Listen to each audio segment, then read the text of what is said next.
the ancestral land of the Nooksack people, what is now Northwest Washington State.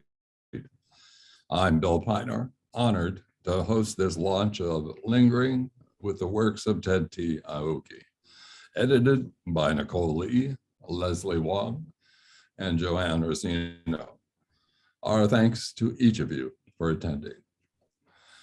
After a brief introduction to the book by Nicole, Lesley, and Joanne, Peter Grimmett and Rita Irwin will pose questions and engage in discussion with the editors and other contributors of the book. There should be time at the end for a question or a comment from others. Unless you're speaking, please mute your devices. All right, Nicole, Lesley, and Joanne, it's yours. Thank you very much. Thank you, Bill, for hosting this event for us. And we're really thrilled to be able to share this work with everybody. So I'm going to share my screen here. So I have some slides to share with you. And we'll get started.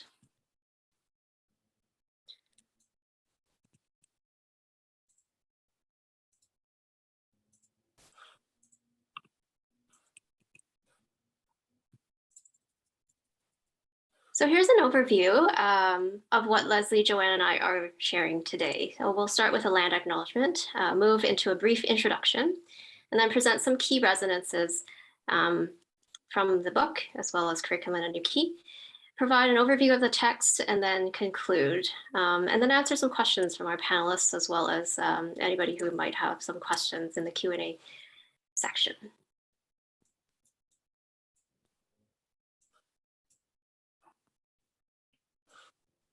We gather today from different parts of Canada, and we wish to begin by acknowledging that this event is hosted by the University of British Columbia Point Grey campus, which sits on the unceded ancestral and traditional territory of the Musqueam First Nation. This land is where the work unfolded over time, in addition to where we also lived on the lands of the Squamish and Tsleil-Waututh nations. Our work continues today on the above lands where Lesley resides. Nicole acknowledges that North York is the traditional land of the Huron-Wendat, the Seneca, the Haudenosaunee, and most recently the Mississaugas of the Credit River in Toronto, where she now lives, covered by Treaty 13.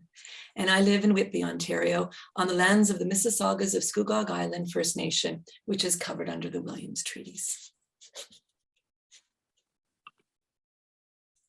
We'd like to thank Bill Pinar for his support of this book, his preface in the book, and his organizing of this book launch.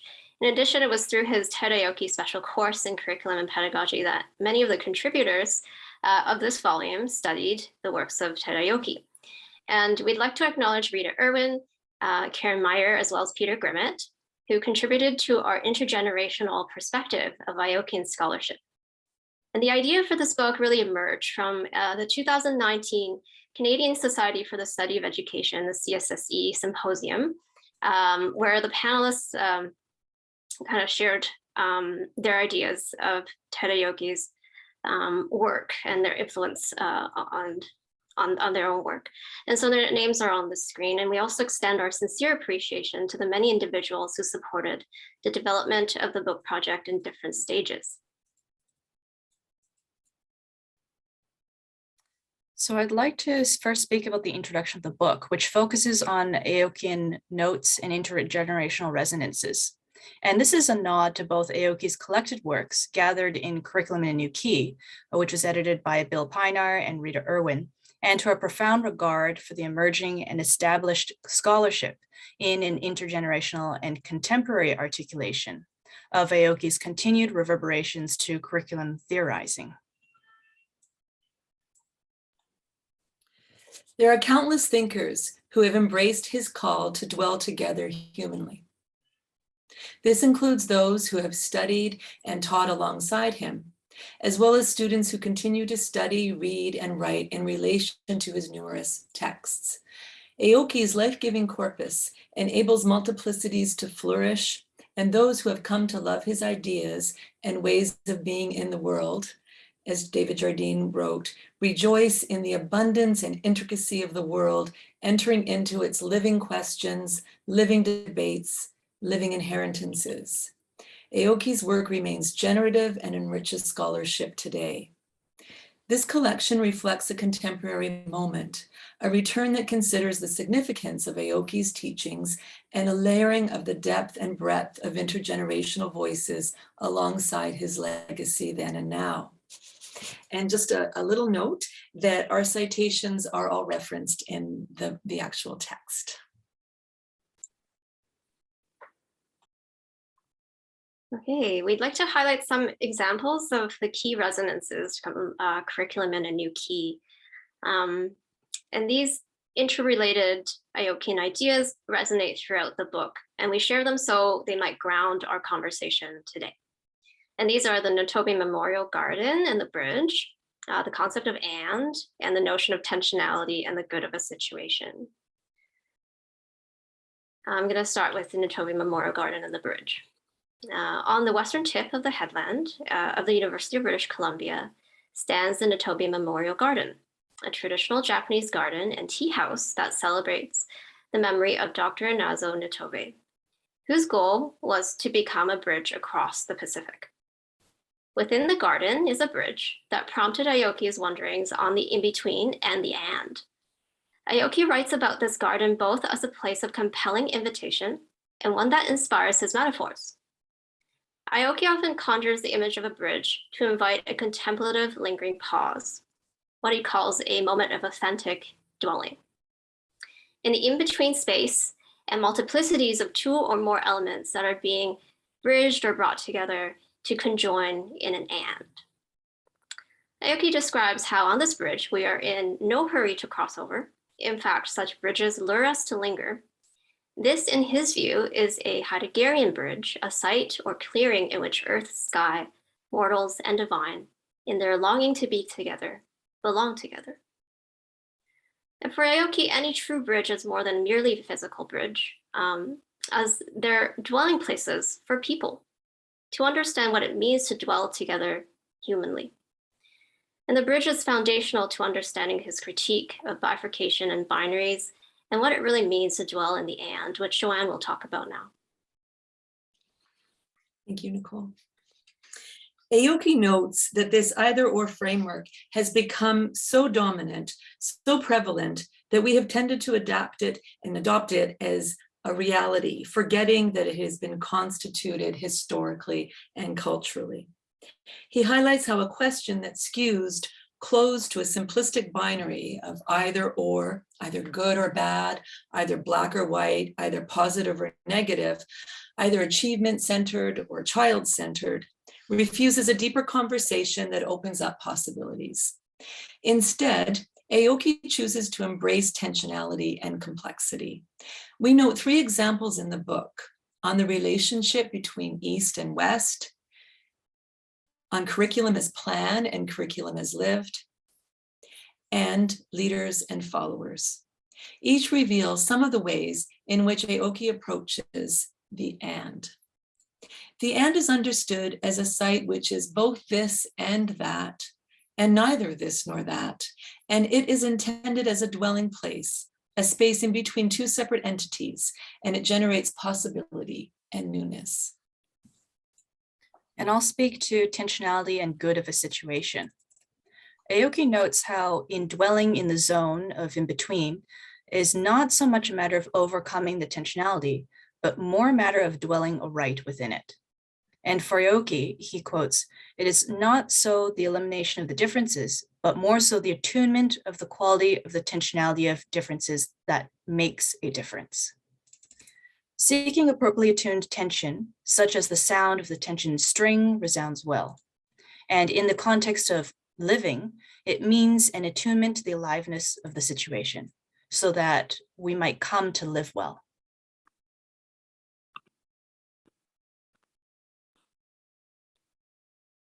The main body of the text is divided into 4 parts with 3 chapters in each. And before each part is a brief introduction that deepens the threads between the chapters in the set. In the first part, autobiography and writing, It features individual living inquiries into the landscapes of interiority and identity. And authors here explore the question, who am I in relation, or who am I becoming in relation? The second part, art space educational research and stories, is a collection of compelling narratives that use art space and autoethnographic approaches, decentering traditional academic writing. They ask, what is my relationship with others in the human, non-human, and more than human worlds? The third part, curricular and pedagogical contexts, gathers papers that speaks to specificities of systemic, organizational, and disciplinary structures. Contributors here study their experiences of working within schools, community establishments, and higher education. And they ask, how can Aokian scholarship illuminate the everyday tensions within the systems where we work? In the fourth part, curriculum theorizing, this part assembles philosophers of teaching, learning, theory, and practice from areas such as teacher education, the scholarship of teaching and learning, and higher education. And authors here inquire, how might one traverse binaries and linger on the bridge between teaching and learning, theory and practice?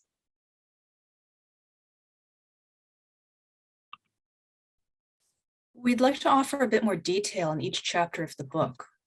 So in chapter 1, titled Asking Who We Are in Place with Aoki's Poetics of Belonging, Amanda Fritzlin reflects on Aoki's role in guiding her own autobiographical writing.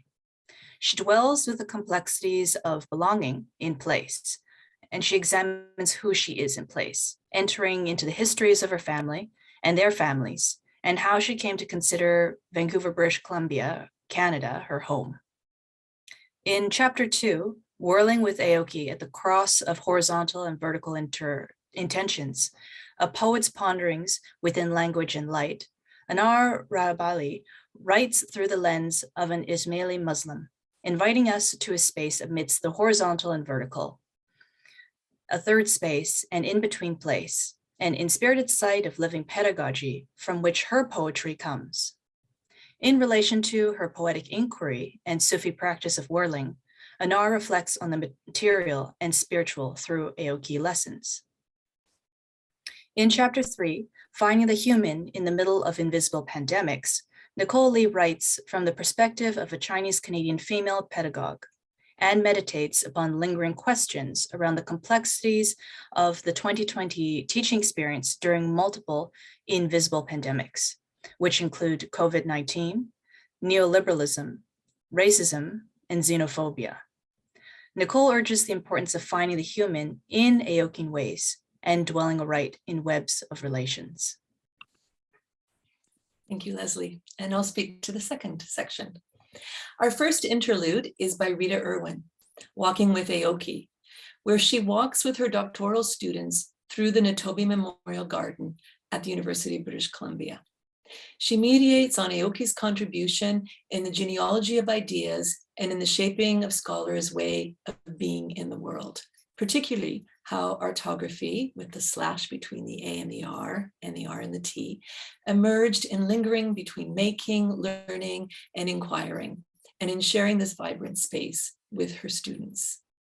In chapter 4, an Aokian sensibility at the intersection of both arts-based research and relations, I offer 10 fragments that intertwine autobiography alongside my coursework on the scholarship of Aoki, concluding with a found poem and a temporal reading of curriculum in a new key. In chapter 5, when does an alaliwea become more than an alaliwea? A baying to the poetics of plants with Aoki by Joanne Price. The potential of thinking alongside Aoki's texts bring creative, devotional, and regenerative renderings to their understanding of educational practices. Here, their walk to reclaim a sense of self is an expression of gratitude to Aoki in relation to the more than human worlds for teaching, a way of learning to live in both careful and exhilarating ways. Chapter 6 is titled, That's My Way, Indwelling Between the Two Worlds of Piano Teaching by Ji-Yun Ryu, where the author shares 3 autoethnographic stories and reflective narratives about the importance and value of children's individual ways of exploring. She suggests an indwelling between exploring music and piano playing that moves towards a more inspiriting piano pedagogy and curriculum for young children. Following part 2, we have an interlude by Karen Meyer titled Letters from Ted.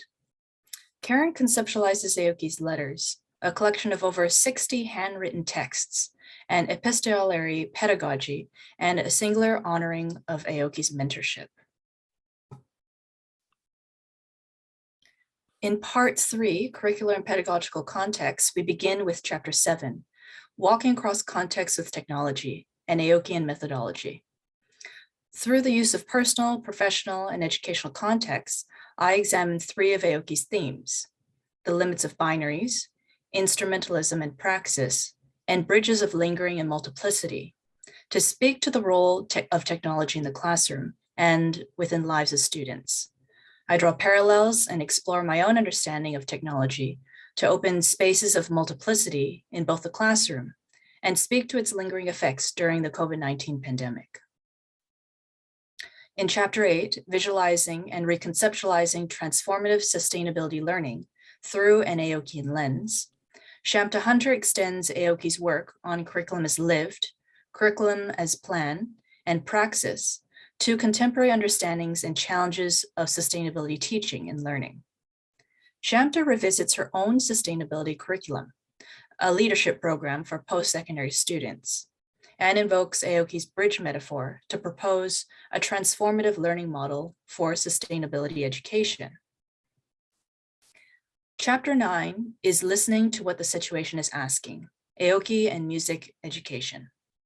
Margaret O'Sullivan engages with Aoki's conceptualizations of community to consider how community music education is cast as radical outsider in the practice and study of music education. Using Query, Margaret relates moments from her career in education settings outside of the institutional mainframe of schooling and the conservatoire to better understand the influential role of dominant theory practice paradigms in her career as an instigator of arts and music education programs. Following part 3 is Peter Grimmett's Interlude, where he offers a piece titled The Inspirated Curriculum. He resists the politics of instrumentalism, expanding on teaching that invokes joyous study and learning, conceptualizing inspirited curriculum as an ongoing engagement with the material world, infused with life and spirituality. We're moving now into part 4. So in chapter 10, Thinking Creatively with Ted T. Aoki about scholarship of teaching and learning, Bruce Motadder turns to the scholarship of teaching and learning and deliberates on the valuing and evaluating of teaching through an Aokian dwelling between theory and practice. In investigating a range of evaluation paradigms, Bruce explores the conceptual and theoretical approaches to teaching and the intricacies of educational research. Chapter 11, Lingering Notes, Sounds of Learning in Teacher Education, is written by Yuling Li, where he traces the emphasis placed globally in teacher education to reform, with policies that can accessibly promote professional practice while de-intellectualizing teacher education. Weaving his experience as a student and teacher, a reflection on pedagogical being, and curriculum as lived, he responds to Aoki's call to be more fully sonorous beings.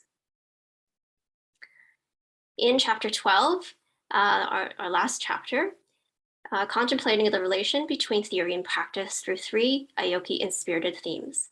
Patricia Liu Bergen and Karen Meyer explore 3 Aoki-inspirited themes: disrupting binary thinking, curriculum as lived, and the unplanned curriculum. They offer their situated voice, suggesting that Aoki positioned himself concurrently in both scholarly and pedagogical practice, subscribing to a non-linear relationship between theory and practice. Because for Aoki, every moment of practice is saturated in and with theory. So these chapters and interludes juxtapose theory and practice in contemporary curriculum research, studies, and academic writing. And these are threaded together by Aokian theoretical frameworks and experiences with Ted T. Aoki in individual living situations. The contributing authors consider insights gained not only from curriculum in a new key, but through embracing a certain Aokian way of being. Each piece reflects an attunement, intentionality, in relation, and in a desire to live well, all to the pedagogic good of the situation in which they find themselves. And so we hope that this work moves our readers as our teachers and mentors have moved and are continuing to move us. This text, we hope this text encourages many discussions. And so one of the ways you could use this book is through these series of questions. Each section begins with an introduction and follows with the series of questions to accompany each chapter. And these questions are intended for classroom use and to encourage further discussion amongst Aokian scholars. Thanks, Lesley. So as we wrap up our offering, we'd like to take a moment to return to the Natobi Memorial Garden and note the aesthetics of the text. So as you move through the text, you also move through images of the garden. Aoki spent much time in contemplation on the paths of this garden. And this place enables us to connect with him, his words, as well as his ideas. We hope you'll enjoy lingering as much as we have. Well, thank you very, very much, Nicole, Lesley, and Joanne, for that beautiful and succinct introduction. Let's begin with Peter Grimmett. Nicole, would you want to share your screen with his quoted passage and question? I can share that screen. Just Oh, one moment. Lesley, all right, thanks. Thank you.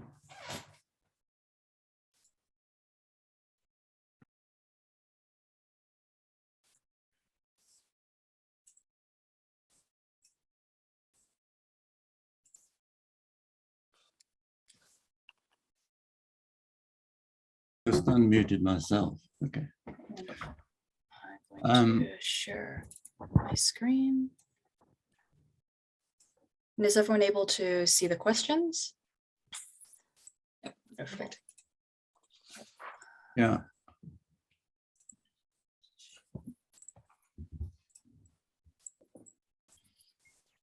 Wonderful. Okay. Yeah. Just highlight the questions, Lesley, please. Yeah. Wonderful. So the first question, Peter asks this. Do you want to read out or shall I read it out, Peter? Let me just read it and give some background to it. First of all, let me say how well you have represented the work and the ideas of Ted Aoki, and given him a place in Canadian curriculum scholarship, which he has always held, but you've brought it back to the forefront. And what I wanted to frame the questions around is the notion of the metaphor of the bridge. A lot of the things which I'd highlighted as the text, which made sense to me and actually was the source of these questions, has come through in the introduction that you've given. But I want to just talk about how he provides this invitation to linger, and to linger on a bridge. And that's what I think this book is about. It's inviting readers to linger on the bridge. And so my first question is, as the readers do linger on the bridge that this book essentially represents, what is it that they hear? How does the shift to the ontological influence and potentially disrupt our choices around the ideologies and dominant narratives that set out to govern our minds and lives? And some of those narratives become very operative today in the kinds of issues and events that we're experiencing in Canada.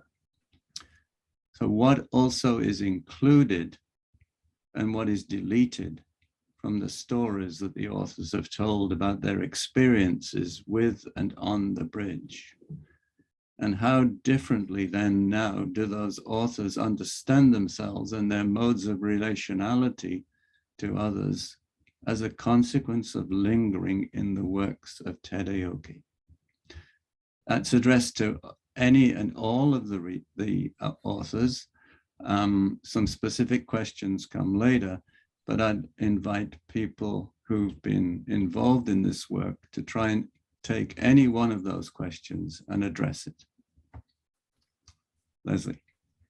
Thank you. Do any of the contributing authors want to speak to Peter's wonderfully worded question?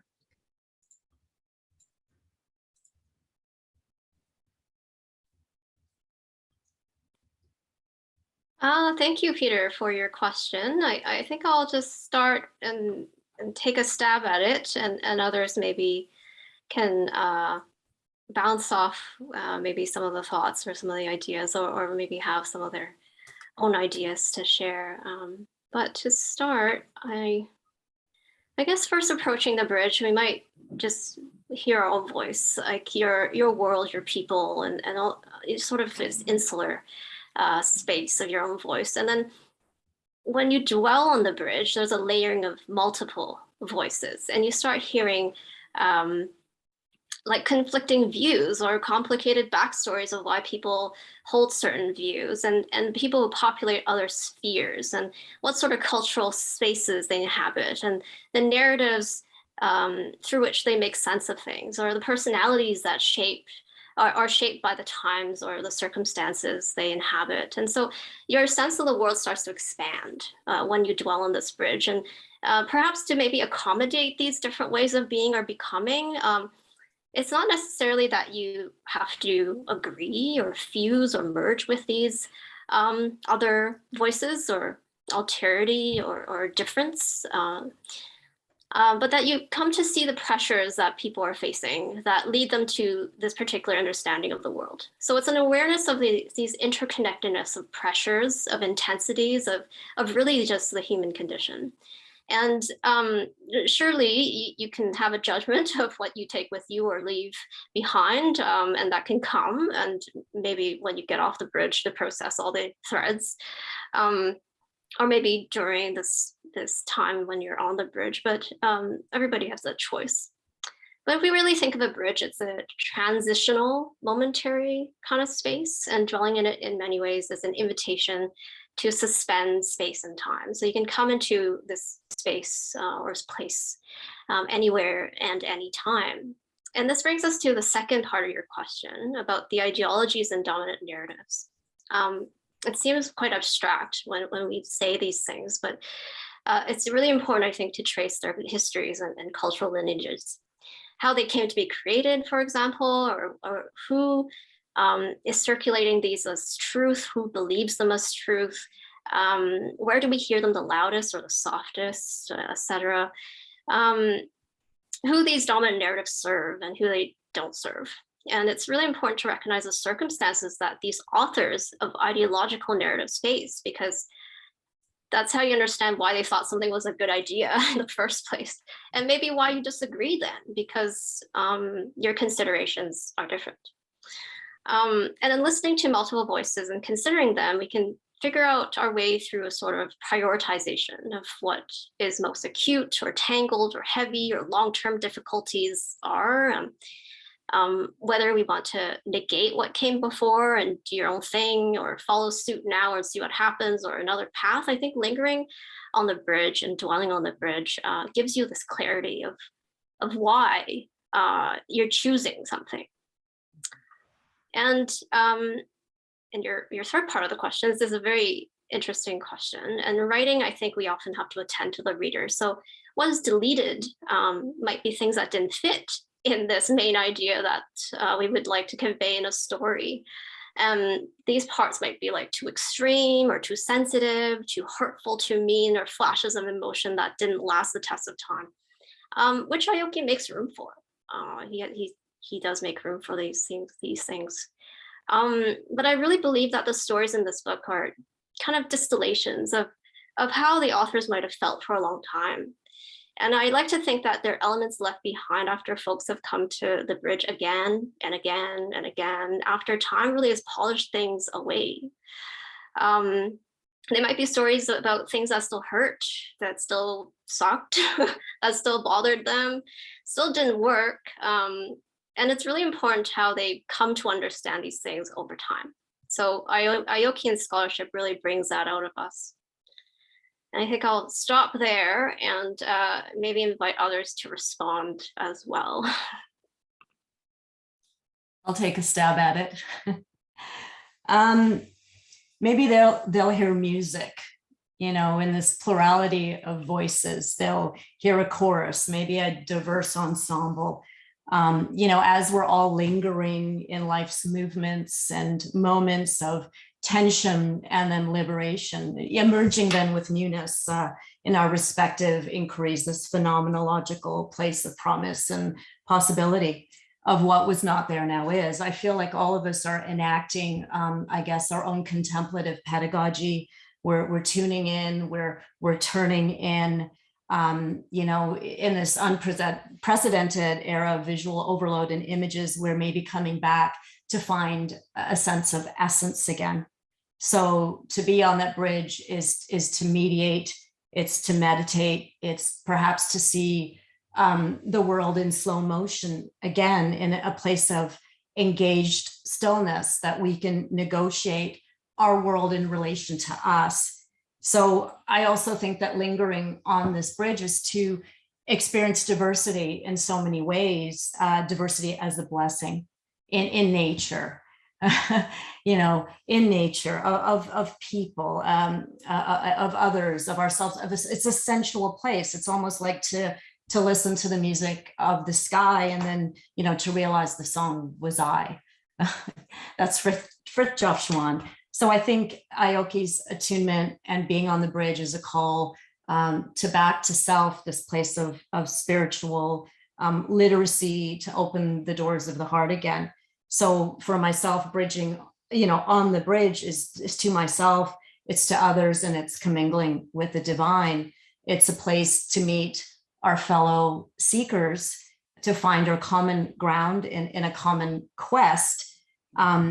You know, we've grown more pluralistic in makeup, our society, but maybe we need to still be more pluralistic in spirit. And maybe that's our only hope to reckon with challenges, is a pluralistic outlook that will value perspectives from diverse background, will foster, you know, social justice, will preserve human dignity. And yeah, and so I meet all of that on the bridge. I hope I answered some of those questions.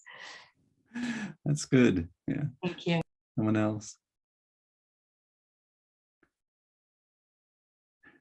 Let me just add a little side point, and that my own experience studying with Ted was also an experience of studying with and alongside Walter Werner, and his influence on my understanding of Ted's ideas has been quite major.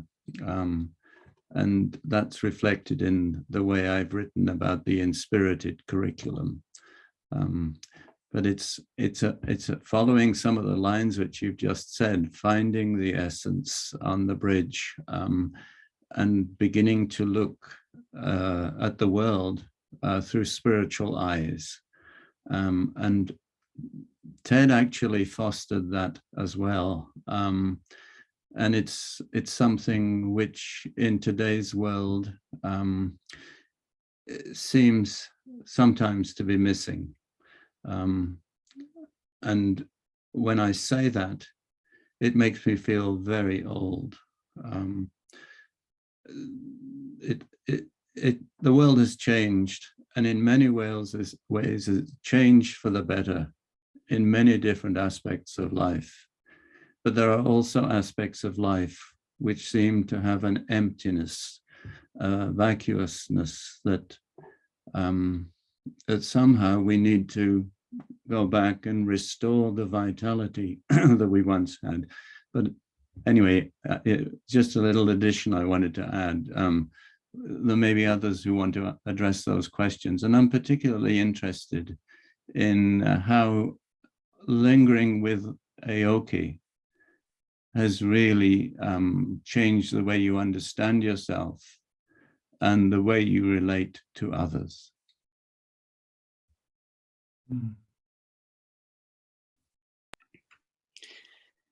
I'd like to respond. In the chapter I wrote, I do this by attending to the essence of herbs and plants. And I imagine walking with Ted Aoki as I encounter a woodland sorrel herb known as Hallelujah or Alleluia in Wales, where I'm from. Yeah.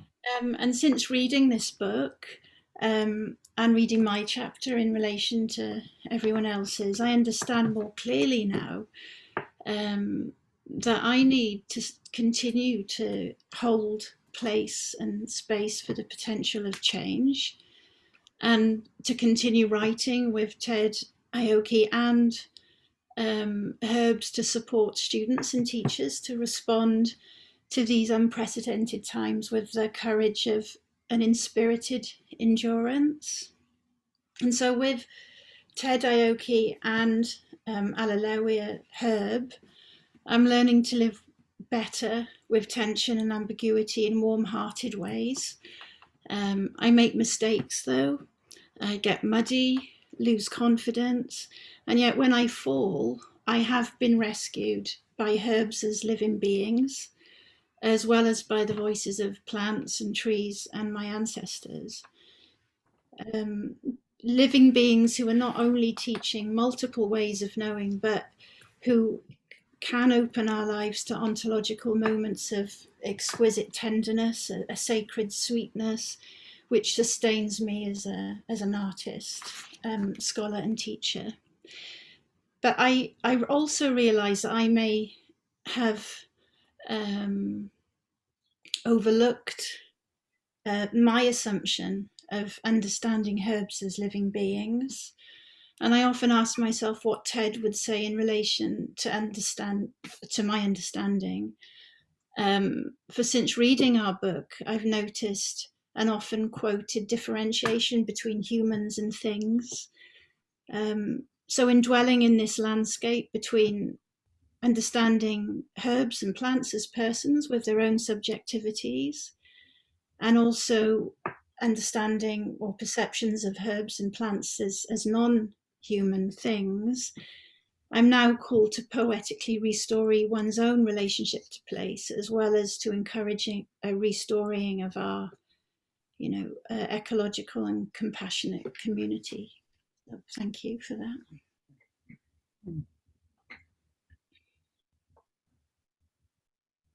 Is there another member who'd like to respond, or I can go on to another question? Just maybe one more, Peter, One before more. we turn to Rita.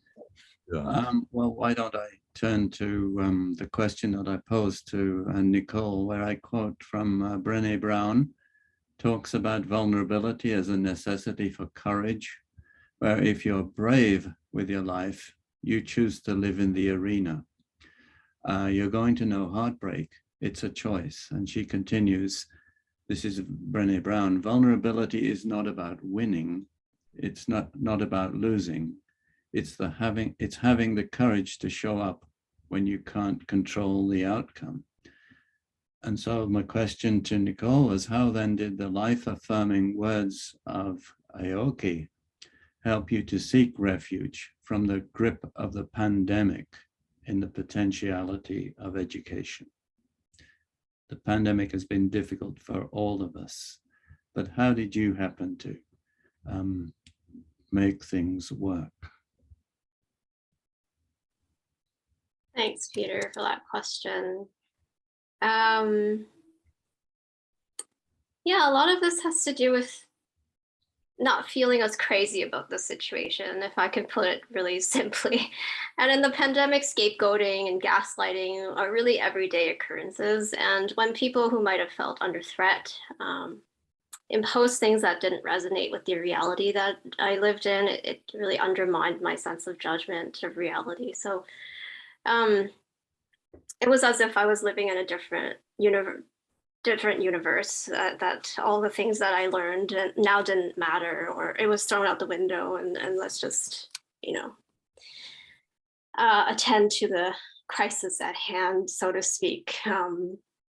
But really, in that space of chaos, Aoki's words really steadied me and gave me space to have a spectrum of emotions. He says there's time for that. And he really opened up a space for me to breathe, for me to just be, for me to sit there and linger with my emotions, even when they're really fighting with each other. And there's also a time to pick yourself back up when you're ready. And there's this assertion of a non-centered language that I really appreciated, because then I didn't have to accept my erasure. Because during the pandemic, as the Chinese Canadian woman who was teaching in I would call the work frontline work, at the beginning of the pandemic, it was really extremely difficult, especially when all this, the invisible pandemics of neoliberalism, racism, xenophobia are really kind of tearing us apart. And there was this setting force, and I didn't lose hope for the potentiality of education, really, because Ted Aoki was an educator. That's what good educators do. They create spaces for you as a human existence, with no more reason than that you're a human being. And in an Aokian lens, my worth wasn't evaluated based on an ends means model of churning out products, or my productivity based on how many problems I solved, or how many gold stars I can get, or how much work I can do in this crisis. It was about the development of our human beingness, this isness. And so I really deeply believe that teachers inevitably teach themselves through students. And so it's really important to develop this sense of human beingness as teachers. And there's also these kinds of tensionalities that where Ted really didn't shy away from, I guess. He didn't see them as, they were difficult, of course, but he didn't run away from them. He thought they were openings to probe into what it means to be human. And so that was deeply inspiring. And he says that those who live at the margins experience more of these tensions. And so you experience more of these openings. And so he had a way that allowed me to be with myself at whatever place I was at that time. All right. Well, thank you. Thank you, Nicole. And thank you, Joanne Price. And thanks especially Professor Peter Grimmett. Rita Irwin, you've worked with these individuals, you and I, and especially you, collected the works of Aoki. Will you pose a question? Yes, it would be my great pleasure. So thank you. I just want to say how wonderful it is to be here today to celebrate this book launch with everyone. And as I was thinking about this book launch last week, as I was preparing my questions, I was thinking about when Bill and I were working with Ted to collect his works, and how reluctant he was in the beginning to actually collect his works. And eventually, I remember him bringing this big box of papers into my office at UBC. And those were the papers that needed to be transcribed and put into that original book. I am thrilled that we were able to do that work and to make it happen and to bring it to life and to make sure that it continues. And I'm just so thankful that Bill continues to teach courses on Ted's work, and certainly many of us cite him and will continue to cite him. And he continues to have to really breathe life into a lot of our scholarship. And, for me, with two of the co-editors being my doctoral students, and now with Nicole, having graduated last year and also receiving the Ted Aoki Outstanding Dissertation Award in the faculty, I'm just really honored to be here, and I'm so thrilled. I think, and of course, I've attended the CSSE panel discussion too, so I feel like I've lived with this work for several years. So it's just really a wonderful honor to be here today and to see that it's come to this place. I'm just going to share my screen and just showcase if I can here. Hang on a sec. Here we go. Just several questions I have. I don't have too many questions, but one thing I want, and I'm not going to read the quote from the book, but this is from the introduction. You folks can read it if you'd like. What I was really taken with as I've gone to these panels and I've thought about this work and then receiving the e-copy book of the work and reading through it, I was really struck by just how incredible this is, that a group of PhD students mostly came together and did this work. And to know that it happened where it happened, where Ted had been a professor for a period of time, and for many of us had lingered so much, especially in the Natobi Gardens, but also just on campus and in Vancouver and area, and certainly in Canada. So, you know, I'm filled with this idea that your students and scholars, your students and your educators, your students and artists, your students and leaders. So I really have marveled at what you've accomplished. And I guess I would love to hear more about how an Aokian sensibility influenced your approach to conceptualizing, compiling, and actually creating this book. So, you know, as I was reading the introduction, I was thinking about this idea, his notions around leadership. I was thinking that's really taking on something, is to especially when you're coming from a place of learning, as in a doctoral program, is that you're taking on this leadership role. And that certainly as editors, you were navigating that idea as co-leaders in a way, but also the authors in the book and your contribution. So how has this project influenced your understanding of leadership and Aokian informed leadership? And I just wonder if anyone would like to speak to that. And maybe I'll stop sharing so you can see people. I can speak a little bit to the co-leadership, the Aokian co-leadership. And so working with the contributors, Aokian informed leadership naturally enabled us to work together collaboratively. And our initial meetings consisted of, and this is when we were first gathered after CSSE in 2019. It consisted of us gathering and listening to each other and to the exact situation and to all those present. So we were considering, you know, what is it that we want to create together? What do we want to do? And together, we three editors also considered the positionality of each contributor before making a decision. And so there are 15 scholars in this work, each with diverse backgrounds, distinct experiences, and they each have different expertise. And each conversation we had with the person, whether it was about edits, publishing questions, or a conversation about a conference talk we were going to give, Aokian formed a process of encouraging everyone to come together and to create bridges and work across multiplicities to create essentially a generative space.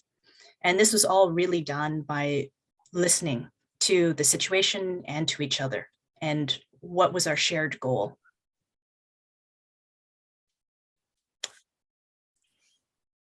Love the answer. Did anyone else want to offer anything to that one?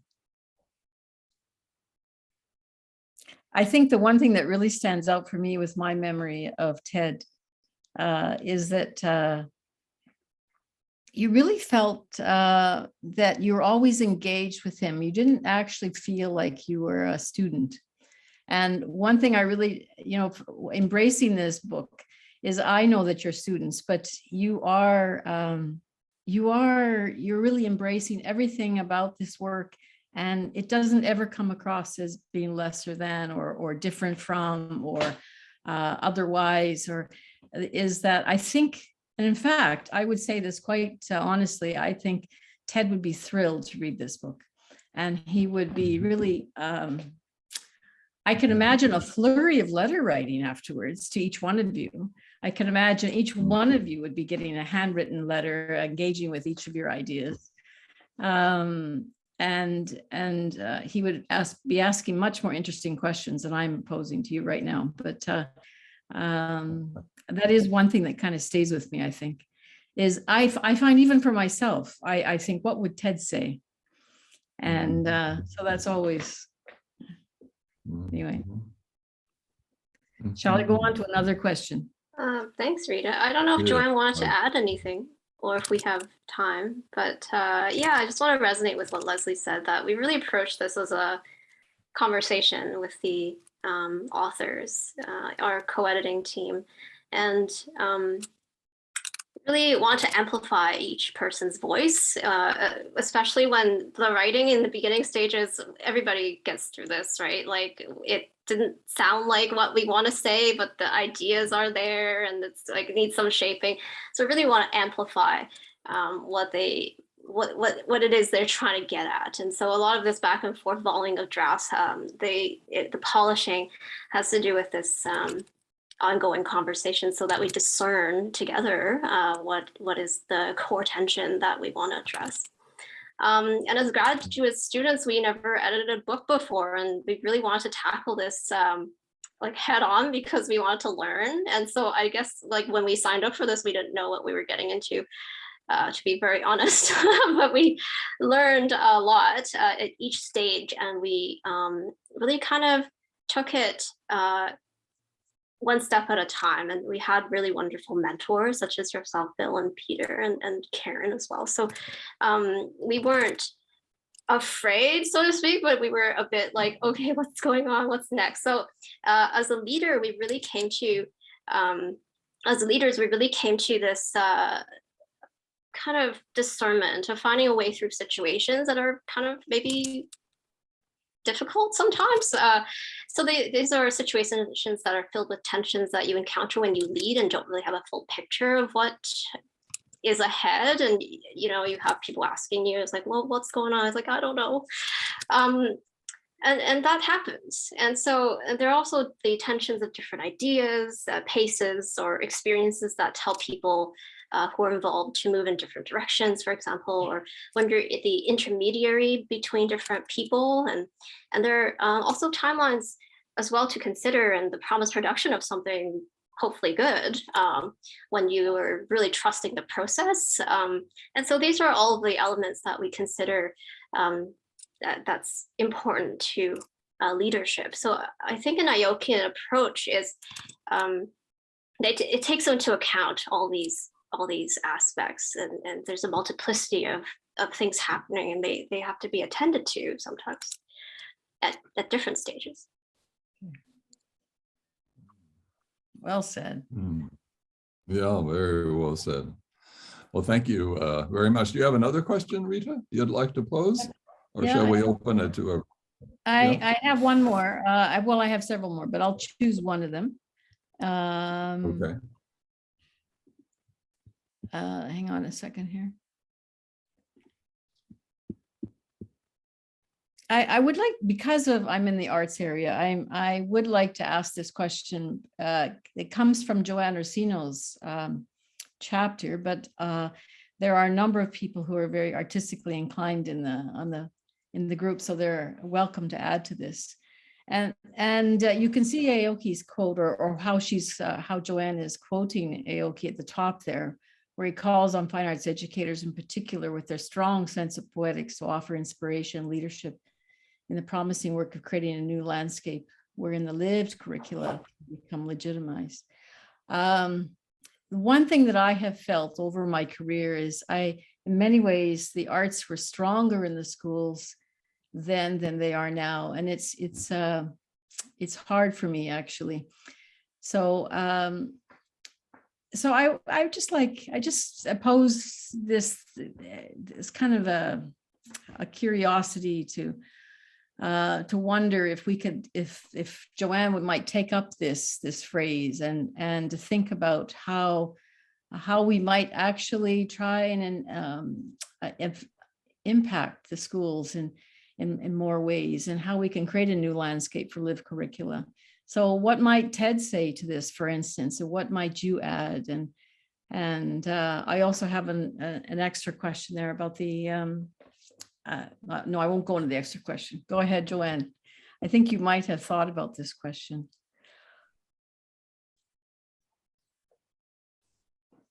Maybe, are you going to turn the screen off, Rita? Sure.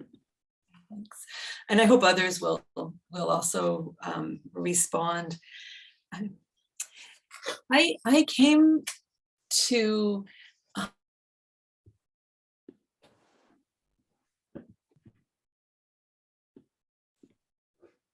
I want to say I came to know Aoki, but in my coursework, it was in the textile design class with Joanne Knight, and then later teaching in that course, and also with Alex DeCossin in the full year ceramic course. And that's actually when I first actually caught a glimpse of the text curriculum in Aoki. He was carrying it to a classroom, and his was all dog-eared, and now mine is quite similar. You know, like it's like it was seeing that and thinking, okay, something's going on here, and I want to understand it.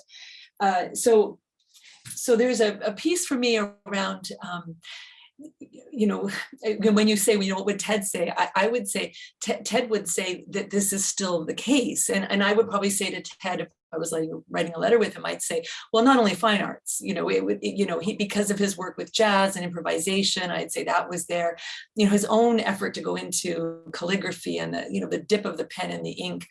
But also because he went to conferences that were outside, you know, he went to art educator conferences, and then he talked about that. So he took these sort of curricular risks, and then he grappled with them in his writing and in his speaking, and he shared that with us. So I think that's a wonderful piece of what Ted did.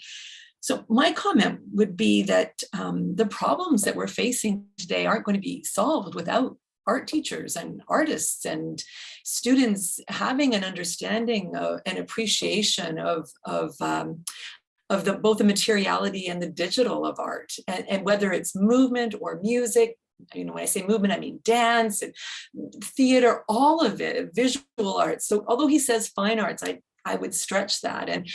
And you know, my book on Ted Aoki is beside Carl's and you. Mm-hmm.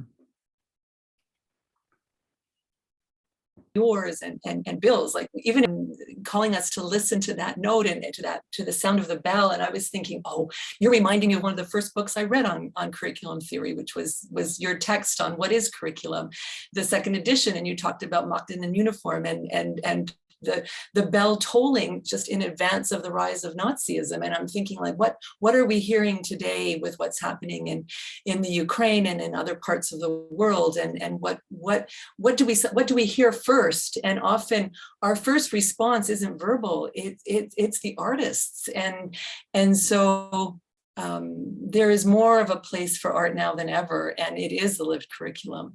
So I think the challenge for schools is it's either art or science. And I'm not suggesting it's STEAM, like that whole notion of integration, although it is that too. It's that art is everywhere in a school, and so what can that look like?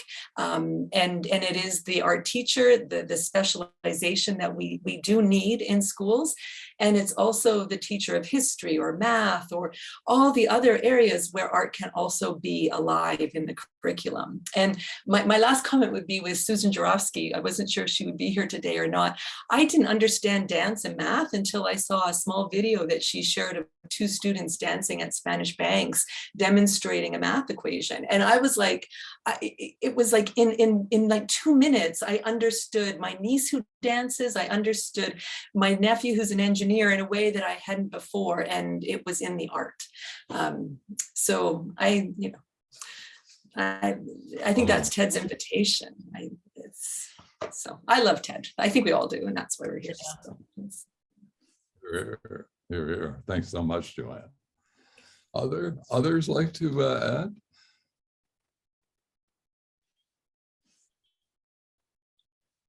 All right. Well, Can I jump in? thanks. It's a Yeah, please. I realize I'm not up on our little box, Joanne, in my box here. But thank you, Joanne Ursino, for articulating so well the life of arts and sciences and maths as they commingle.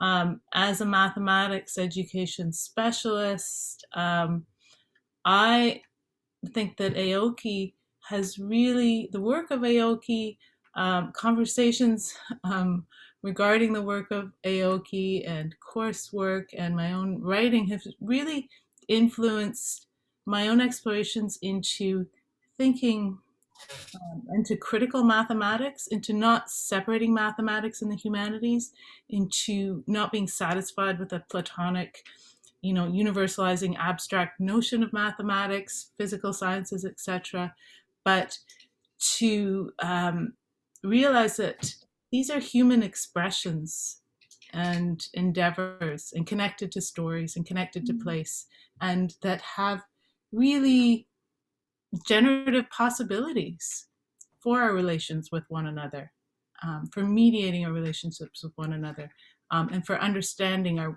worlds. And so lingering on the bridge is to think about how relationships, ethics of relationships, concerns for how we live well together are important and a way of expressing ourselves through mathematics and through sciences. So thank you very much for bringing that up. Oh, lovely answer. Thank you. Yeah, thank you. And thanks so much for that stimulating question, Professor Rita Irwin. We have time if someone who's yet to speak would like to make a comment or raise a question.